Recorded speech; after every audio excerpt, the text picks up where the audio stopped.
पंतप्रधान मोदींच्या हस्ते आज सागरी क्षेत्राशी संबंधित विकास कामांचं उद्घाटन आणि लोकार्पण। मुंबईच्या इंदिरा डॉक इथल्या आंतरराष्ट्रीय क्रूझ टर्मिनलचेही उद्घाटन करणार। एकूण 7,870 कोटींपेक्षा अधिकच्या विकास कामांचा समावेश।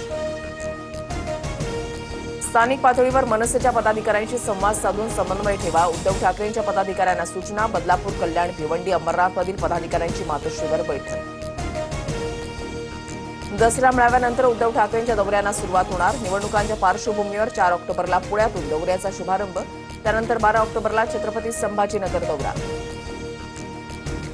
शरद पवारांचा मुख्यमंत्री फडणवीसांना फोन। बेताल वक्तव्य करणाऱ्या नेत्यांना आवरा अशी टीका अयोग्य। पडळकरांनी जयंत पाटलांवर केलेल्या वक्तव्याचा पवारांकडून निषेध। मुख्यमंत्री फडणवीसांकडून गोपीचंद पडळकरांना समज। भविष्यामध्ये चांगला नेता व्हायचा असल्यास अशा प्रकारची विधानं करणं योग्य नाही। फडणवीसांचा पडळकरांना सल्ला। चुका होत असल्यास दुरुस्त कराव्यात, नाहीतर मंत्र्यांना खुर्ची खाली करावी लागेल। राष्ट्रवादीच्या चिंतन शिबिरातून अजित पवारांचा निर्वाणीचा इशारा। बीडमध्ये 28 सप्टेंबरला ओबीसी महारॅली। मंत्री छगन भुजबळांची घोषणा। आवश्यकता वाटल्यास मुंबई काय दिल्लीमध्ये सुद्धा मोर्चे काढू, भुजबळांचं जरांगेंना आव्हान।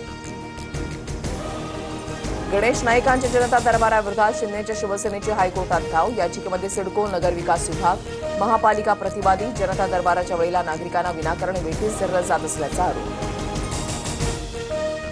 लाडकी बहीण योजनेमधील लाभार्थींना ई-केवायसी करणं बंधनकारक। महिला आणि बालकल्याण मंत्री आदित्य तटकरे यांची माहिती। पुढील 2 महिन्यांमध्ये ई-केवायसी प्रक्रिया पूर्ण करणं गरजेचं।